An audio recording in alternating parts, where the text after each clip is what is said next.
In 1962, Adolf Eichmann was executed in Israel for organizing the deportation of millions of Jews to extermination camps. The world believed the story was over. They were wrong. Eichmann left behind 4 sons, and 3 of them decided that their father's death had to be avenged. In March of that same year, Argentine police uncovered a plan in an apartment to bomb school buses filled with Jewish children in Buenos Aires. Those responsible were Klaus and Horst Eichmann. They were arrested, released without charges, and they lived freely for 5 more decades. But that is not the whole story. Because while they lived as ordinary citizens, someone was watching them. They inherited more than a surname. They inherited hidden bank accounts in Switzerland, connections to clandestine Nazi networks, and an ideology they passed on to their own children. How do the heirs of Adolf Eichmann live today? And what stance do they take on their father's past? What were the revenge plans following his execution? How the sons of the architect of the Holocaust grew up believing their father was a hero. To understand how we arrived at that apartment in 1962, we must go back 12 years. To the southern summer of 1950, when a grey, unremarkable-looking man disembarked at the port of Buenos Aires. According to his passport, his name was Ricardo Clement. But that was not his real name. Adolf Eichmann, the SS lieutenant colonel who had coordinated the deportation of millions of Jews to extermination camps, had accomplished the impossible. He had escaped. With the help of a clandestine network of Nazi sympathizers embedded within the Vatican and the Red Cross, Eichmann obtained false documents and passage to Argentina. His Red Cross passport stated that he was a technician born in Bolzano, Italy, stateless. A perfect lie printed on official paper. The South American country had become a refuge for hundreds of Nazi war criminals. Under the government of Juan Domingo Perón, Argentina kept its doors open to those Europe wanted to forget. Perón was not neutral in this matter. He was an active accomplice. He offered government contracts to companies that employed Nazi fugitives. He facilitated visas. He looked the other way. Argentina was not just a hiding place. It was a sanctuary. But Eichmann did not arrive alone. In 1952, his wife Vera and his 3 eldest sons, Klaus, Horst, and Dieter, followed him across the Atlantic.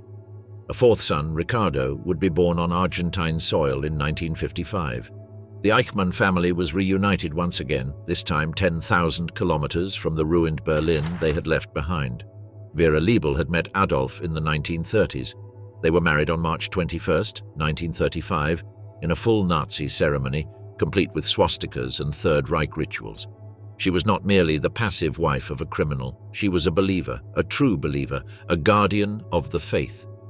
During the war years, while her husband organized the transport of millions toward death, Vera raised her children in luxurious apartments in Berlin, Vienna, and Prague.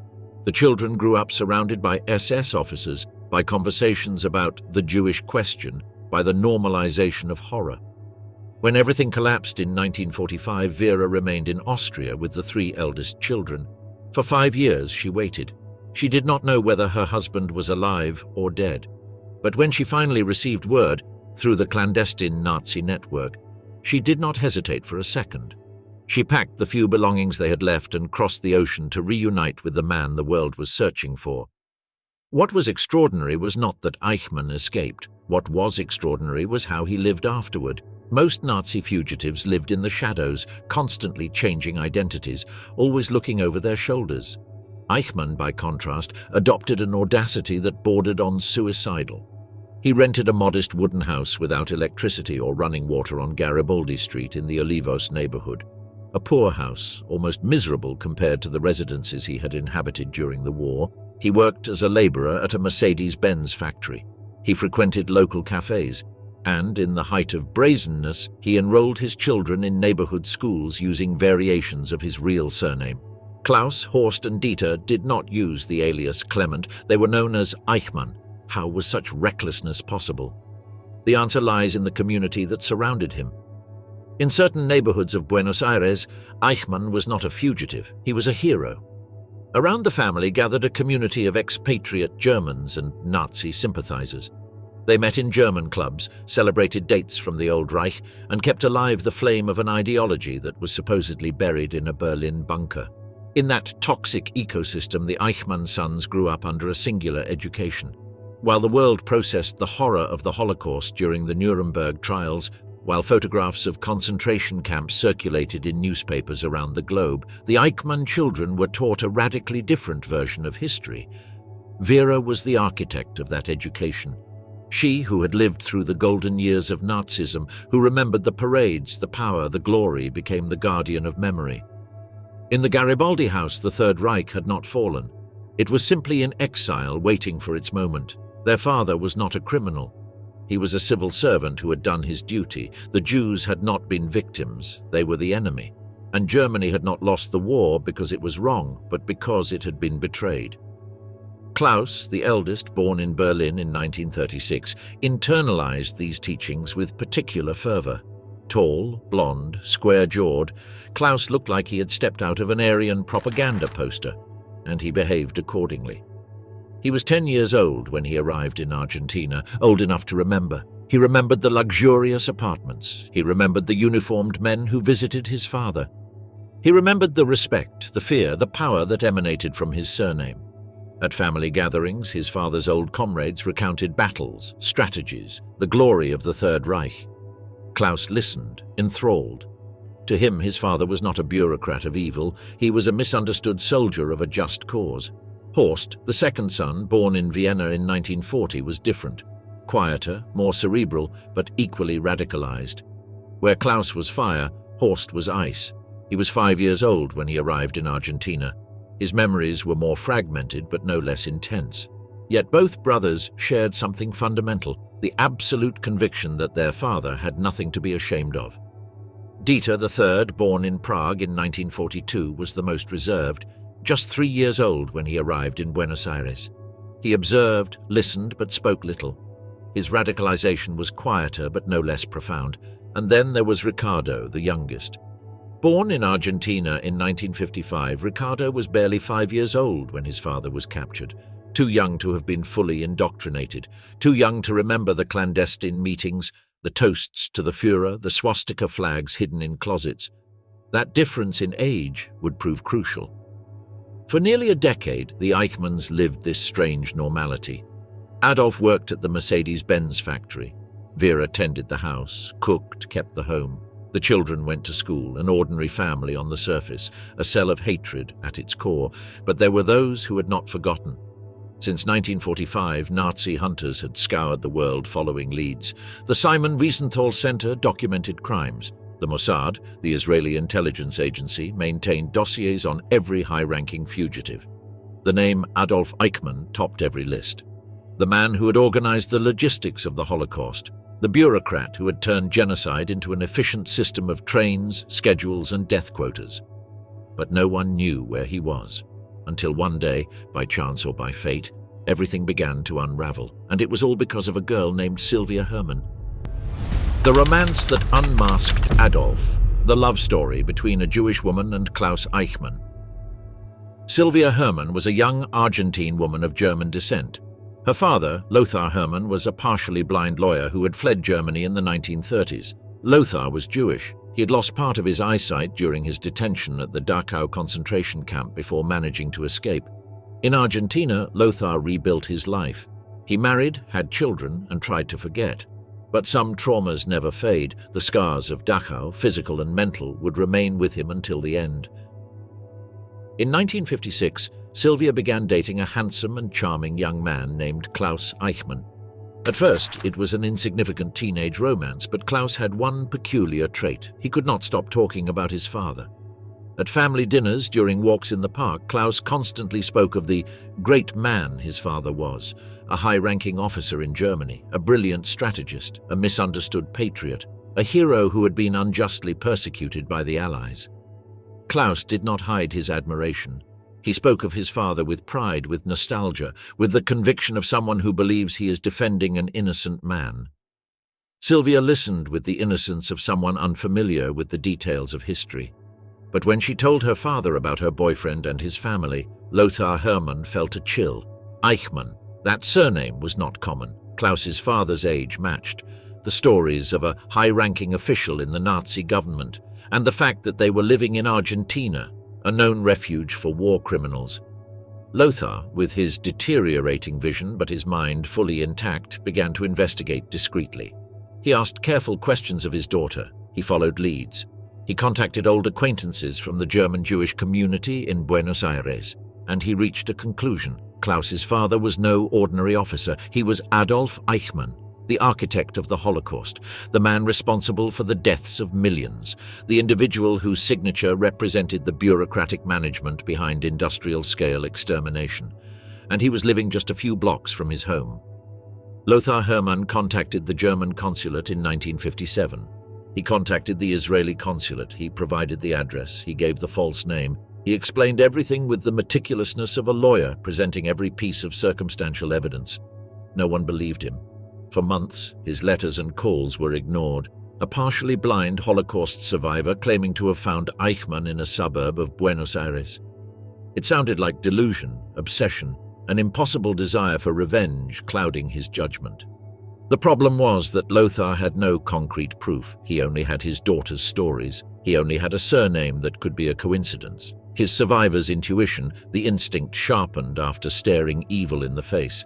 But Lothar did not give up. He kept insisting. He kept writing. He kept documenting every detail his daughter shared about her boyfriend's family, until in 1959, Fritz Bauer, Attorney General of the German state of Hesse and himself a survivor of Nazism, read Hermann's letters and decided to act. Bauer was an exceptional man. Jewish, a survivor, he had devoted his post-war life to pursuing Nazi criminals. But he knew something few admitted publicly. The German government was infiltrated by former Nazis, ministries, police, intelligence services. Many of the men now serving the Federal Republic had once served the Third Reich. If Bauer followed official channels, Eichmann would be warned. He would disappear again, perhaps forever. So Bauer did something radical. He contacted the Mossad directly. The head of Mossad operations at the time was Isa Harel, a small man in stature but with a will of steel. For Harel, capturing Eichmann was not merely an intelligence operation, it was a moral mission. It was justice. It was memory.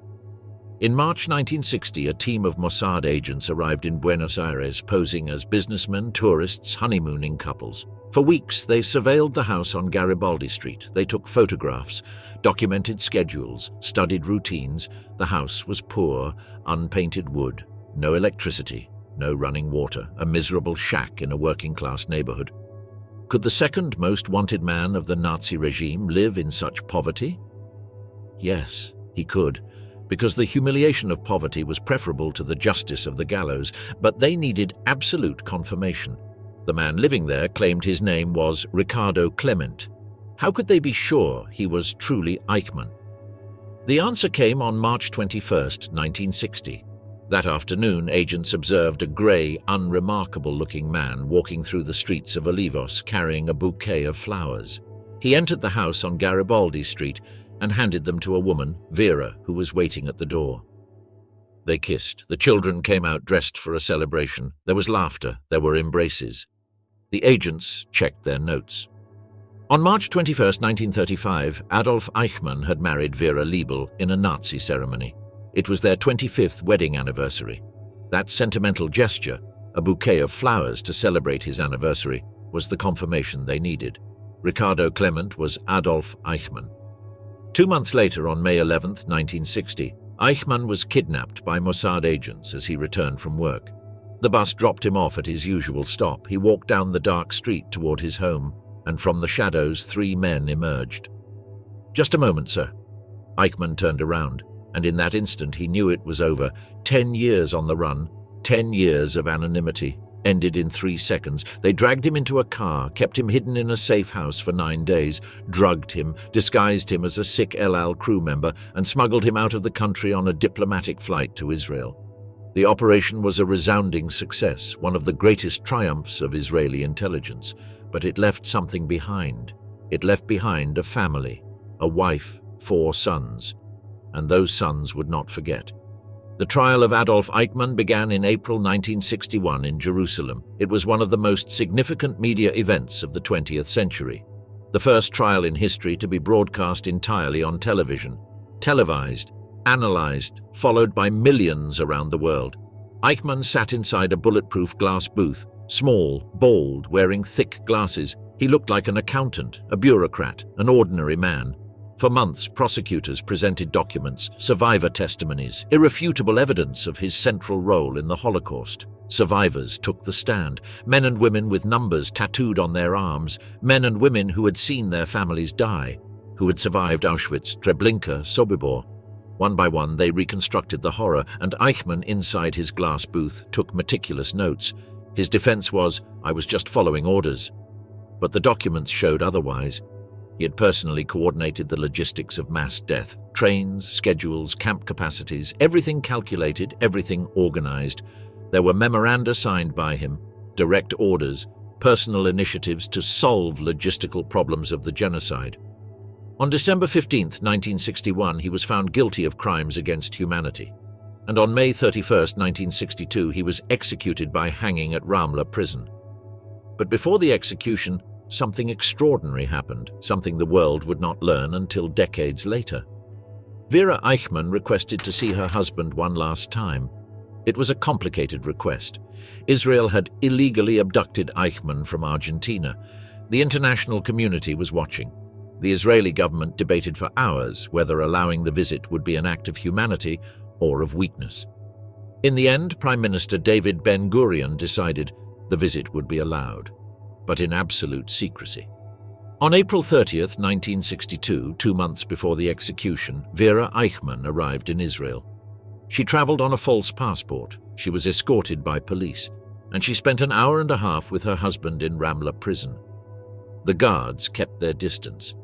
What they said in that final conversation, what they promised each other, what they cried, died with them. Vera left that prison more convinced than ever of her husband's innocence. Eichmann's final words before his execution were, "Long live Germany, long live Argentina, long live Austria. These are the countries with which I most identify, and I will never forget them. I had to obey the rules of war and those of my flag. I am ready." Not a single word of remorse. No apology to the victims, no acknowledgement of guilt.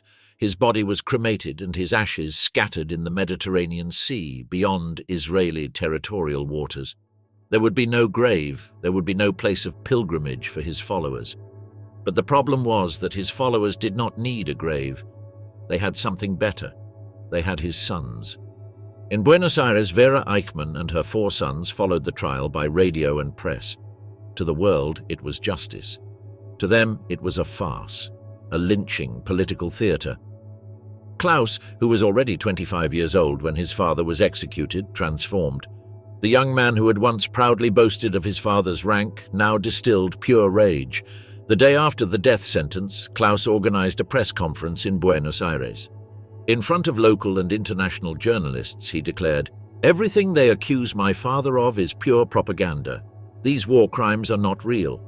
I have heard that the Jewish leaders themselves ordered these executions because they believe Jews must be martyrs."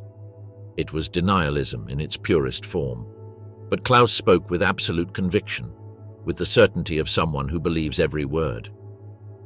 In the weeks following the execution, Klaus and Horst began meeting with their father's old comrades. The Nazi community in Buenos Aires was outraged. They spoke of revenge. They spoke of restoring honor. They spoke of responding. But Klaus and Horst did not want to just talk. They wanted to act. The secret plan of Eichmann's sons: bombs in Jewish schools and school buses. In the months following the execution of Adolf Eichmann, his sons Klaus and Horst formed a terrorist cell.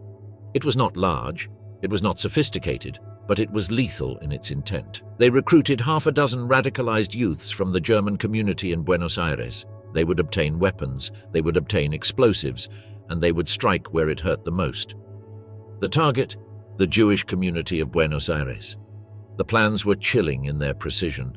They did not want to attack empty buildings or abstract symbols. They wanted to cause the maximum possible human damage. They identified 3 Jewish schools in different neighborhoods. They studied the routes of the school buses transporting children. They calculated peak schedules. They documented where mothers gathered while waiting for their children, and they designed homemade bombs. Their logic was simple and atrocious. They killed our father, we will kill their children. They were convinced. To them, it was justice. It was balance. It was what their father would have wanted. Klaus was the operational leader, Horst the planner. Between the two of them, they possessed the skills their father had unknowingly passed on: meticulous organization, attention to detail, the ability to turn ideology into action. For months they worked in secret. They obtained explosives on the black market. They studied manuals. They tested detonators in the countryside. They met in safe houses, in the dark, like conspirators. But in March 1962, 20 days after their father's execution, an informant within the German community alerted the Argentine police. Not all German expatriates were Nazis. Some were horrified by what was happening. Some had a conscience. When police raided Klaus's apartment, they found everything: the plans, half-assembled explosives, lists with names and addresses, routes marked on maps, schedules. Those documents revealed a meticulous plan that sought to replicate, on a local scale, the methods of persecution and extermination their father had carried out in Europe. The discovery was quickly silenced. Argentina was going through a delicate political moment. The government did not want international publicity about Nazi terrorist cells operating on its territory. It did not want to admit that it had allowed war criminals to live freely for years. Klaus and Horst were briefly detained, interrogated, and then released with a warning. There was no trial. There was no real punishment. There were no consequences. It was a clear message. Argentina preferred to look the other way. But something had changed. The brothers understood they were being watched, that they could not act openly, so they retreated. They became more discreet, but they did not change. Over the following 5 decades, Klaus and Horst Eichmann lived in Buenos Aires as apparently ordinary citizens. Klaus worked as an electronics technician. He married an Afro-Argentine woman named Martha, with whom he had 2 children, before abandoning her and moving to Germany, where he had 3 more children with another woman. Horst held various jobs, married, and had his own family. On the surface, normal lives. But in private, they kept their ideology intact. Carmen, Horst's former girlfriend, later told the Daily Mail, "When their father was executed, Klaus and Horst became very angry and started attacking Jews. Horst was a devoted Nazi. After their grandfather was kidnapped, the family went into crisis. It was a very difficult time when he was in prison in Israel. The family was prepared for his execution. Everyone knew what would happen." Carmen also revealed that after the kidnapping, Horst hung a swastika flag in his home, not hidden in a closet, visible, hung with pride. In 2015, when both men died just weeks apart, Klaus in September, Horst in December, journalists who investigated their homes found private shrines, swastika flags, portraits of Hitler, Nazi propaganda books, and photos of their father in SS uniform framed and proudly displayed on the walls of their living rooms. Neither of them ever expressed remorse. Neither condemned their father's actions. In occasional interviews over the years, both defended his legacy. Horst said in 2003, "I am proud of my father. He was a man of principles who served his country." Klaus went further in a 2005 interview. "My father was a scapegoat. What he did was no different from what soldiers do in any war. They died without having understood anything, convinced to the end that history had judged them unfairly, that their father was a misunderstood hero, that the Holocaust was at best exaggerated and at worst justified." But Klaus and Horst were not the whole story. There were 2 more brothers, Dieter and Ricardo, and their paths were radically different. Dieter, the 3rd son, is perhaps the most enigmatic of them all. After his father's execution, Dieter chose absolute silence. He gave no interviews. He made no public statements. He did not condemn his father, but he did not openly defend him like his older brothers. Dieter became a ghost. He married an Italian woman named Martha Valinotti. He worked as a construction manager, dividing his time between Germany and Argentina. When he retired, he lived off rental properties he had accumulated. In 2018, Daily Mail investigators managed to locate him still living in Buenos Aires, in an anonymous neighborhood, a common apartment, a discreet, almost invisible life. When journalists tried to contact him, he flatly refused to speak. He did not respond to emails. He did not answer calls. On one occasion, when a reporter managed to find him on the street, Dieter simply turned around and walked away without saying a word. His silence has generated speculation for decades. Is it shame? Is it fear? Or is it perhaps the same conviction as his brothers, expressed more cautiously? According to Carmen, Horst's ex-girlfriend Dieter believed his father was innocent, but he never said it publicly. He never defended him. He never attacked. He simply erased himself. The only thing that is clear is that Dieter Eichmann decided his surname would not define his public life, but by refusing to condemn it, he also did not distance himself from it. It is a silence that says more than any words ever could. And then there is Ricardo. Ricardo Eichmann is the anomaly in the family, the son who broke the pattern. Born on November 5, 1955 in Buenos Aires, Ricardo was only 5 years old when his father was captured, 7 when he was executed. Too young to have been fully indoctrinated into the Nazi ideology that consumed his older brothers. While Klaus, Horst and Dieter remembered their father as a heroic figure present in their lives, Ricardo barely knew him. His memories were fragmented. A man who was sometimes there, sometimes not, who spoke softly, who occasionally played with him. But Ricardo did not remember the clandestine meetings. He did not remember the toasts to the Führer. He had not internalized the hatred. In his adolescence, Ricardo made a radical decision. He moved to Germany. Far from the bubble of the Nazi community in Buenos Aires, far from the influence of his older brothers, far from Vera and her unwavering devotion, Ricardo began a new life. He studied archaeology at the University of Tübingen. He specialized in prehistory and ancient cultures. He became a university professor. He published respected academic research on archaeology in Germany and Latin America. He built a successful career based on merit, not on his surname, and in 1995 he did something none of his brothers had ever done. He spoke publicly, and he condemned his father. In an interview with the German newspaper Der Spiegel, Ricardo stated, "I agree with the verdict and the sentence my father received. What he did was atrocious. There is no justification." They were simple words, but in the context of the Eichmann family, they were revolutionary. For the first time, a son of Adolf Eichmann publicly acknowledged the magnitude of his crimes. For the first time, someone who bore that surname morally distanced himself from it. Ricardo's statement caused a definitive family rupture. Klaus and Horst cut off contact with him. They considered him a traitor, a weak man, someone who had succumbed to Jewish propaganda. Ricardo did not recant. In later interviews, he explained that his decision had not been easy, that for years he struggled with the question of who his father really was, that he investigated, that he read testimonies, studied documents, visited Holocaust museums, and that he reached the only possible conclusion for someone willing to see the truth. His father had been a monster responsible for atrocious crimes. Ricardo Eichmann never renounced his surname. He did not change his name. He did not flee from his identity, but he chose to define it differently. He chose to let his own actions, his own work, his own life speak louder than the surname he carried. Today, Ricardo remains a respected academic in Germany. He rarely speaks about his father. When he does, it is with brutal honesty and without defenses. He is perhaps the only example in the Eichmann family that legacy is not destiny, that it is possible to break the cycle. But it is also a reminder of how exceptional that break truly is. 3 out of 4 sons maintained the ideology, only 1 rejected it, and that was no coincidence. But there is another fundamental piece of this story that is often forgotten: Vera Eichmann. After her husband's execution, Vera returned to Buenos Aires. She was 46 years old. She was the widow of one of the most hated criminals of the century. She had no money. She had no formal education. She did not speak Spanish well. But she had one thing: unwavering conviction. Vera never worked. She lived modestly off the help of the Nazi German community in Buenos Aires and the support of her older sons. She moved between different small apartments. She aged in relative isolation, but never, not once, did she doubt. In the rare interviews she gave, Vera defended her husband fiercely.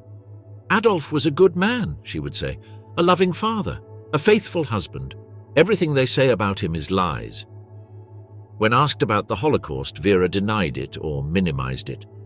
"Exaggerations of propaganda," she said, or worse. "In times of war, terrible things happen everywhere." Vera Eichmann died on August 16, 1997, in Buenos Aires at the age of 81. She died believing her husband had been a martyr. She died without remorse, but her influence did not die with her, because by then, a 3rd generation already existed. The grandchildren of Adolf Eichmann, Klaus Eichmann had 5 children. Horst had at least 1. Dieter had children as well, though he keeps his life so private that details are unknown. Ricardo also has a family. In total, Adolf Eichmann has more than 12 known grandchildren, and probably more who have never been publicly identified. What do they think? What do they feel? Do they continue the pattern of Klaus and Horst, or do they follow Ricardo's path? The answer is complex. Some grandchildren have spoken publicly. Jennifer Teague, although not a direct granddaughter of Eichmann, is the granddaughter of Amon Goeth, the brutal commandant of the Plassau camp portrayed in Schindler's List. Her book, My Grandfather Would Have Shot Me, explores the trauma of discovering at 38 years old that she was descended from a monster. But Eichmann's direct grandchildren have been more elusive. In 2016, Daily Mail investigators managed to contact one of Klaus's sons, a man living in Germany under a different name. He refused to speak. He hung up the phone. Other grandchildren have changed their surnames. They have built completely separate lives. They have tried to erase any public connection to Adolf Eichmann. But according to testimonies from people close to the family, some grandchildren were raised by Klaus and Horst with the same ideology they had received from their father. They were raised hearing that their great-grandfather was a hero, that he had been the victim of a Jewish conspiracy, that history had judged him unfairly. This confirms that Eichmann's ideological legacy did not die with him but found echoes in later generations. Not in all of them, but in some. The case of the Eichmanns raises a question about the persistence of extremism. How many generations are required before the weight of a surname stops fueling an identity built on resentment? Swiss accounts and stolen gold, the financial trail the Eichmann family tried to erase. But the inheritance was not only ideological. When Vera Eichmann died in 1997, she left behind more than memories. She left unanswered questions about money that should never have existed. During the war, Adolf Eichmann did not only organize the deportation of millions of Jews, he also managed the systematic confiscation of their property. Homes, businesses, bank accounts, jewelry, works of art. Everything was catalogued, stolen, and redistributed among Nazi officials. Eichmann personally ensured that the offices he ran within the Reich Main Security Office benefited from these confiscated assets. He was meticulous in his documentation, obsessive in his efficiency. What happened to that money? In 1997, the Simon Wiesenthal Center launched an investigation after Argentine President Carlos Menem ordered the central bank to hand over its wartime archives. Investigators found only 5 ledgers covering roughly 400 gold transfers between 1938 and 1951 from Portugal, Spain, Switzerland, Hungary, and Japan. The rest of the records had been destroyed. Argentine law required the bank to keep records for only 10 years. But within the surviving files, something disturbing emerged. Declassified documents from the United States Department of State revealed that multiple high-ranking Nazis had deposited fortunes in Argentine banks under false names. Joseph Goebbels had deposited nearly $2 million in a Buenos Aires bank under a friend's name. Nazi Foreign Minister Joachim von Ribbentrop placed substantial sums in accounts registered to a cousin. Robert Ley, head of the Nazi Labour Front, purchased a large farm near Bahia Blanca under the name Franz Borsemann. And Eichmann? His name did not appear directly on the lists, but that did not mean he lacked access to funds. In 2020, an Argentine researcher named Pedro Filippuzzi discovered an original list of 12,000 Nazis living in Argentina during the 1930s. The list had been created by a presidential commission under Roberto Ortiz, the anti-Nazi president who governed before Perón. It was found in a warehouse belonging to the former Nazi headquarters in Buenos Aires. And within that list were details of Swiss bank accounts. The Simon Wiesenthal Center requested that Credit Suisse investigate and identify whether any of those accounts remained dormant. Christian Kung, vice president of the center, wrote to the bank stating that they were aware that Swiss banking entities have claimants as alleged heirs of Nazis on the list. This raises a crucial question. Did Eichmann's children inherit more than an ideology? Klaus worked as an electronics technician. Horst held various jobs. According to public records, neither accumulated significant wealth through conventional employment. Yet Dieter, the third son, managed to retire owning multiple rental properties. Where did that money come from? In Argentina during the 1960s and 1970s, it was relatively easy to move money without leaving a trace. The expatriate German community operated its own informal systems of loans and transfers, mutual assistance among comrades. Vera lived modestly, according to testimonies, but she never worked. She lived from the help of the German Nazi community in Buenos Aires and from the support of her older sons. What kind of help? How much money circulated within that network? United States Treasury documents from 1945 reveal that Secretary Henry Morgenthau wrote, "Argentina is not only a likely haven for Nazi criminals, but has also been and continues to be the focal point of Nazi financial and economic activity in the hemisphere." German assets in Argentina were estimated at more than 1 billion pesos, equivalent to $10 billion today. Part of that money financed German companies with Nazi ties operating in Argentina: Siemens, Bayer, Mercedes-Benz. Eichmann worked at Mercedes-Benz, not as an engineer, as a laborer. Coincidence or connection? Juan Domingo Perón's wife, Eva Perón, undertook a European tour in 1947 that, according to researchers, laid the groundwork for Nazi war criminals and their collaborators to migrate to Argentina with stolen wealth. In Madrid, she met with Hjalmar Schacht, president of the Reichsbank and Hitler's Minister of Economics. In Switzerland, she opened 3 safe deposit boxes that her husband unsuccessfully attempted to claim until his death in 1974. Did some of that money end up in the hands of Nazi families sheltered in Buenos Aires? What is documented is this. When Klaus and Horst formed their terrorist cell in 1962, they had access to weapons, explosives, and resources. They were not wealthy men, but they were not financially desperate either. Someone was funding their operation. And when they were arrested and released without charges, another question emerged: who had enough influence to protect them? In 2025, Argentine President Javier Milei promised the Simon Wiesenthal Center full cooperation in accessing documents related to the financing of the rat lines that helped Nazis escape Europe after the Holocaust. While Klaus and Horst planned violence in the shadows, someone else was looking for them. His name was Jakob Rosenberg. He was an Auschwitz survivor. And in 1964, 2 years after the terrorist plot was uncovered, he located Klaus Eichmann in Buenos Aires. Rosenberg was 52 years old. The number A-7294 was tattooed on his left forearm. He had lost his wife, 2 children, his parents, and 3 siblings in the gas chambers, and he knew who had organized his deportation from Hungary in 1944. Rosenberg had arrived in Argentina in 1947, like so many other survivors, seeking to start over. He worked as a tailor in the once neighborhood. He rarely spoke about the past. But in 1962, when he saw the news about Adolf Eichmann's execution, something changed inside him. It wasn't enough, he told a friend years later. A man dies once, 6 million died because of him. He began to investigate discreetly. He spoke with contacts in the Jewish community, he asked careful questions, and he discovered that Eichmann's sons were still living in Buenos Aires. That one of them, Klaus, worked not far from his shop. For weeks, Rosenberg followed him. He studied his routines, learned where he lived, where he ate, where he drank, and one day in June 1964 he confronted him. It was a cafe in the Flores neighborhood. Klaus was alone, drinking a cortado, reading a German newspaper. Rosenberg sat at the table next to him. He waited, and then he spoke in German. "You are Klaus Eichmann." It was not a question. Klaus looked up, his eyes narrowed. "I don't know what you're talking about." "Yes, you do," Rosenberg said calmly. He began to roll up his sleeve, revealing the tattoo. "Your father organized this. He organized my deportation, my family's." The cafe was nearly empty. The owner behind the counter did not seem to be paying attention. Klaus looked at the tattoo, his face hardened.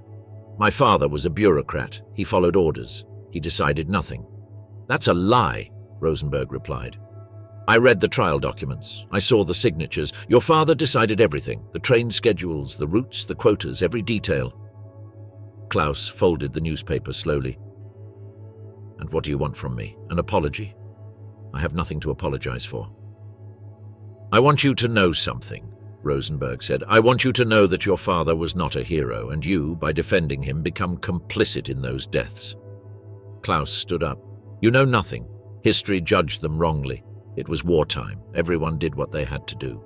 "Everyone?" Rosenberg stood as well. "Did the children they gassed do what they had to do? Was my 3-year-old son an enemy soldier?" For a moment, something crossed Klaus's face. Doubt? Discomfort? It passed quickly. "I didn't come here to debate history with you," Klaus said. "Then why did you come?" Rosenberg asked. "To live my life. Something you should do as well instead of chasing ghosts from the past." Klaus left a few coins on the table and walked toward the door. Rosenberg called out to him one last time. "Do you know what it's like to carry the guilt of 6 million? Because you carry it. Every day you defend your father, you carry it." Klaus stopped at the door, his back to Rosenberg. He did not turn around. He only said, "I carry nothing. I sleep perfectly well." And he left. Rosenberg stood in the empty cafe for several minutes. Then he sat back down, ordered another coffee, and cried silently. Years later, in an interview recorded by the Simon Wiesenthal Center in 1989, Rosenberg told this story. He was asked why he had not tried to do something more, why he had not reported him to the authorities, or something worse. "I thought about killing him," Rosenberg admitted. "For weeks, that's all I thought about. I could have followed him one night. I could have done it." "Why didn't you?" the interviewer asked. Rosenberg remained silent for a long moment. Then he replied, "Because that would have made me what they were. And I had already lost everything. I wasn't going to lose my humanity as well." "Do you regret not doing it?" "Every day," Rosenberg said, "and every day I'm glad I didn't. Both things are true at the same time." Jakob Rosenberg died in 2003 at the age of 91. Klaus Eichmann lived until 2015. 22 caliber rifles, Molotov cocktails and bombs, the Nazi arsenal the Eichmann sons prepared in Buenos Aires. And that money, directly or indirectly, financed something terrible. March 1962, 20 days after the execution of Adolf Eichmann. In a discreet apartment in Buenos Aires, Klaus and Horst Eichmann gathered half a dozen young Germans. They were not war veterans. They were the second generation, children of Nazis, raised in the same ideological bubble as the Eichmann brothers. On the table were maps of Buenos Aires, 3 Jewish schools marked with red circles, school bus routes traced in blue lines, schedules meticulously written in the margins, and on the floor, boxes containing rifles, partially assembled Molotov cocktails, and materials to manufacture homemade explosives. Carmen Bretin Lindemann, who years later became Horst's partner, revealed to the Daily Mail what the family never spoke about publicly. When their father was executed, Klaus and Horst became very angry and began attacking Jews. But they did not start with the school plan. They began with smaller attacks. According to testimony collected by investigators in the weeks following Adolf's execution, there was a series of incidents against Jewish businesses and synagogues in Buenos Aires. Broken windows, swastika graffiti, anonymous threats. Argentine police recorded several of these incidents but did not initially connect them. Buenos Aires in the 1960s was a city with complex political tensions. Street violence was not unusual, but someone was paying attention. Within the German expatriate community, not everyone shared Nazi ideology. Some Germans had fled Hitler's regime, others simply wanted to live in peace and forget the past. When Klaus and Horst began recruiting for something more ambitious, one of those Germans was horrified and contacted the police. His name is not known. He was protected as an informant, but his testimony led authorities directly to Klaus's apartment. On March 15, 1962, Argentine police raided the location after a brief shootout. The Eichmann brothers and their collaborators initially resisted, but were quickly overpowered. What they found inside was catalogued in a police report that remained classified for decades: 3.22 caliber rifles, 17 Molotov cocktails in various stages of preparation. Enough explosive material to build at least 5 medium-sized bombs, Nazi propaganda, swastika flags, portraits of Hitler, copies of Mein Kampf. And most chilling of all, the detailed plans the 3 schools identified were Jewish institutions with a high concentration of elementary school students. The brothers had studied the schedules of school buses transporting children from different neighborhoods to these schools. They had identified Route 47, which every morning picked up between 30 and 40 Jewish children. The plan was simple in its horror: place explosives on the bus overnight, timed to detonate along the morning route. Simultaneously, attack the schools with Molotov cocktails at the moment of highest attendance. The logic behind the plan, according to Carmen Lindemann's testimony, was direct revenge. "They killed our father. We will kill their children." It was not madness. It was ideology carried to its logical conclusion. Horst, according to Carmen, was the more meticulous one. He was very cerebral. He planned everything with obsessive detail, like his father. Klaus was more impulsive, more emotional, but he shared the absolute conviction that what they were doing was justice. During police interrogation, neither of them expressed remorse. They initially denied that the materials were intended to attack Jewish targets. Then, when the evidence became overwhelming, they simply stopped talking. The case presented a massive political dilemma for the Argentine government. Argentina had protested vigorously before the United Nations over the abduction of Adolf Eichmann. It had accused Israel of violating its sovereignty. It had demanded international accountability. But now Eichmann's sons had been caught planning a massive terrorist attack on Argentine soil.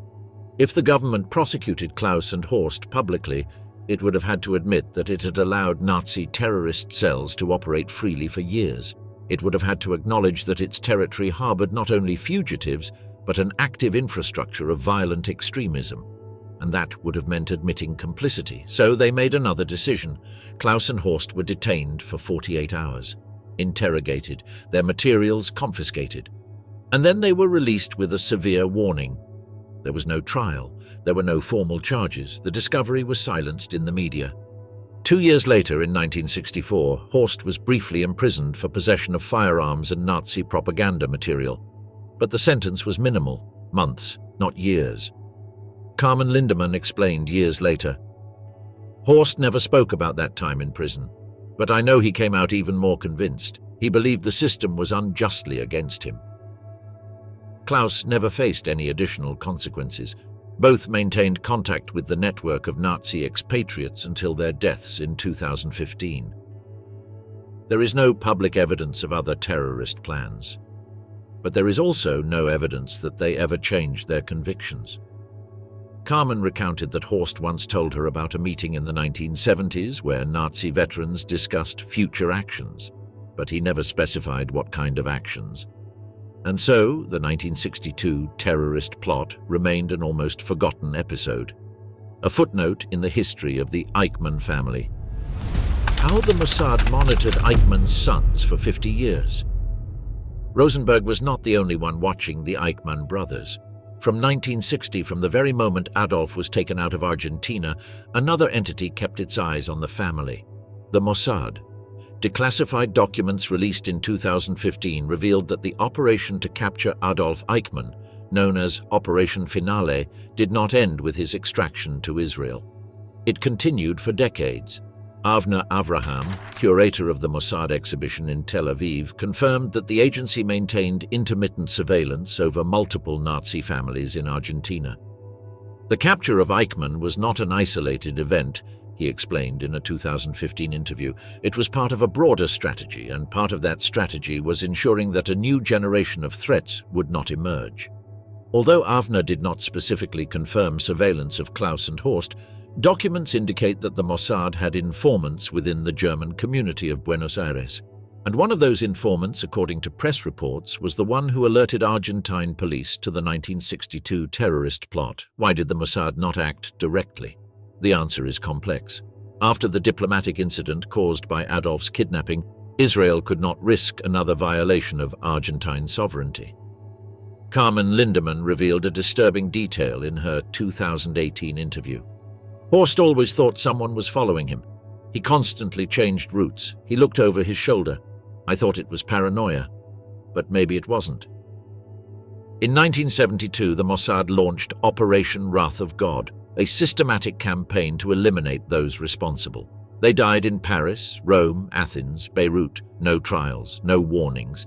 The question remains, did the Mossad consider eliminating Klaus and Horst after the discovery of their terrorist plan? What is documented is that both brothers lived with unusual precautions for decades. Klaus eventually moved to Germany. Horst remained in Argentina but changed residences several times. Dieter, the third brother, is even more enigmatic. According to Daily Mail investigators who located him in 2018, he lives in an apartment with reinforced security in Buenos Aires. Is it precaution against journalists or against something else? The last documented piece of Mossad surveillance on the Eichmann family dates to 1985, according to declassified archives. A brief report mentions contacts within the German community in Buenos Aires providing updates on individuals of interest. The names are censored, but the context suggests they included Eichmann's sons. In 2025, when Argentine President Javier Milei promised to open files on the Nazi escape network, the Simon Wiesenthal Center expected to find more information about post-capture surveillance. But so far, those files remain sealed. Klaus died in 2015 of Alzheimer's disease. Horst died the same year of intestinal cancer, both in their beds, both surrounded by family. They were not killed by Mossad bullets. They died old. But they lived knowing, or at least suspecting, that someone was always watching. And perhaps that constant surveillance was, in itself, a form of justice.